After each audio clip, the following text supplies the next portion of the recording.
Hi everyone, this is Ravina Korbajat and I am here in front of you ready with another lesson which is STEM.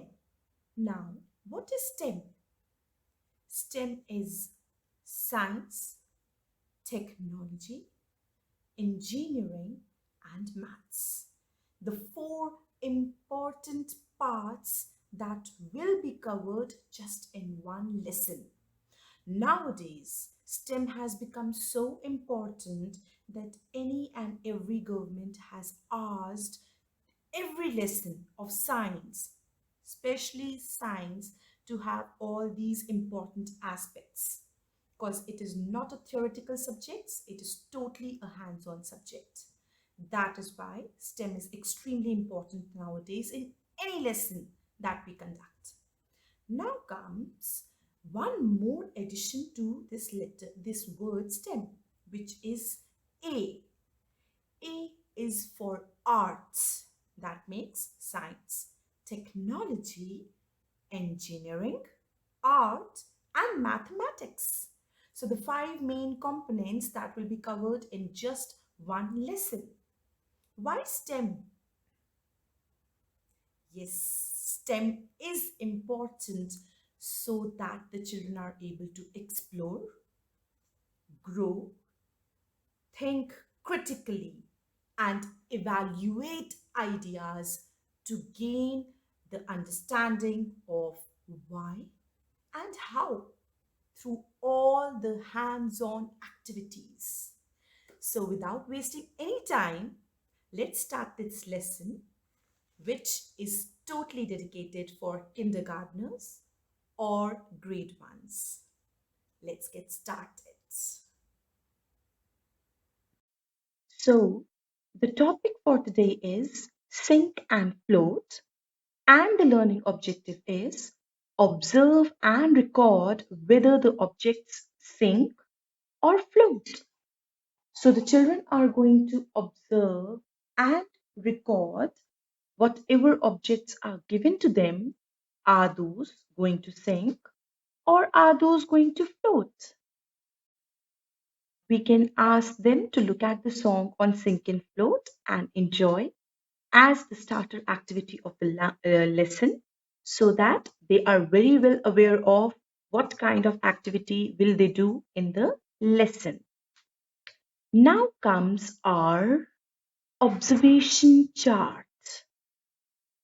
This can be given as a worksheet or else it can be drawn. The objects that the kids will be using can be drawn by them on a sheet of paper.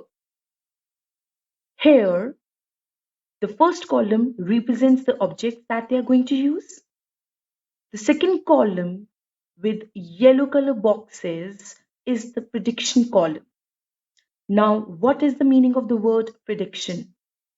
The meaning is that they will predict for each object before they observe or start the experiment whether each of these objects is going to sink or is it going to float.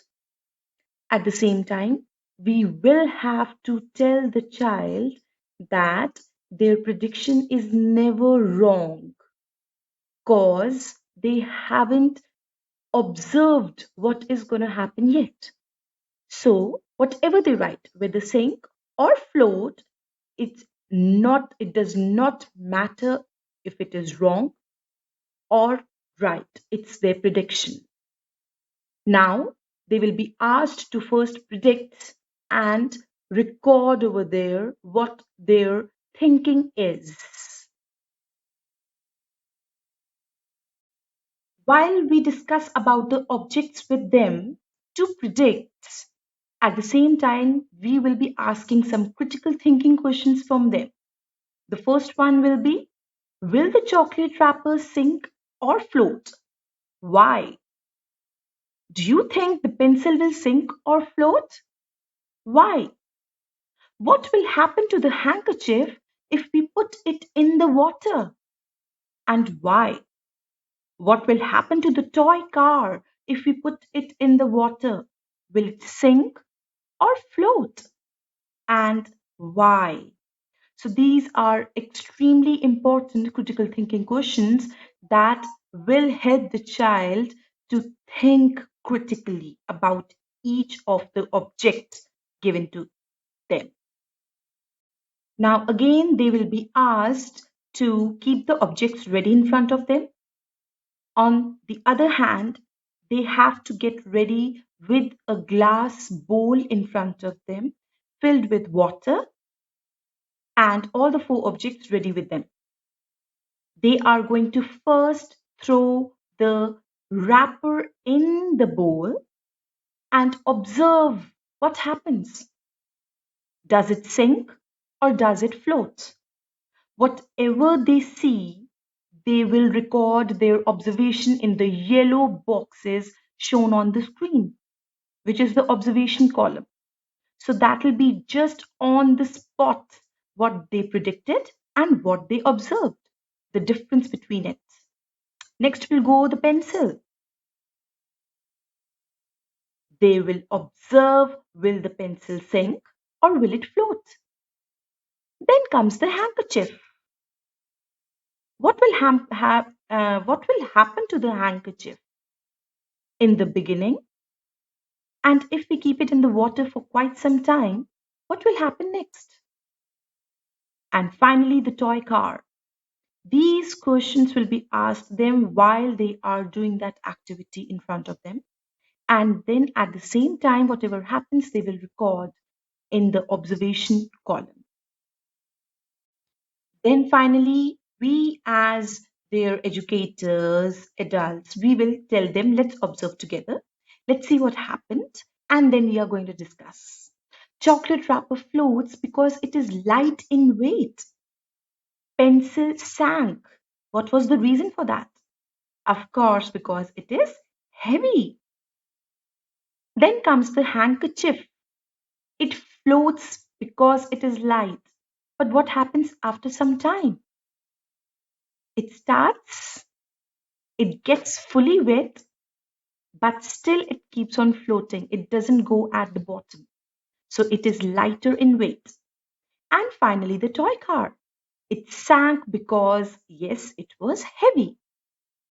After completing the lesson, we will move on to the home task and we will be giving them this chart. There will be some different objects this time, and we will ask them to predict, observe, and record what happened to all these four objects. They can either write full, sink, or float, or they can only write the letters S or F. It is totally according to their ability. And as we do at the end of every lesson, we ask them what did they learn. The method can be different. We can give them a quiz, we can give them exit slips, or we can ask them in the whole class what did they learn today. So it is totally differentiated learning what they have learned, what they were confused about, what new lessons do they get from this topic. Thank you so much. This was the first STEM lesson we had on sink and float. Hope you enjoyed. Thank you everyone for watching my video and liking it. I'm going to bring something new to my next lesson, and hopefully it will be a story, maybe it can be a STEM or something else. Keep liking, keep enjoying, and don't forget to hit the subscribe button and click on the bell notifications to get more notifications on my new videos. And do write your suggestions in the comment box so that I can come back to the topic you want me to as soon as possible. Here we go. Bye bye. See you in the next video. Take care.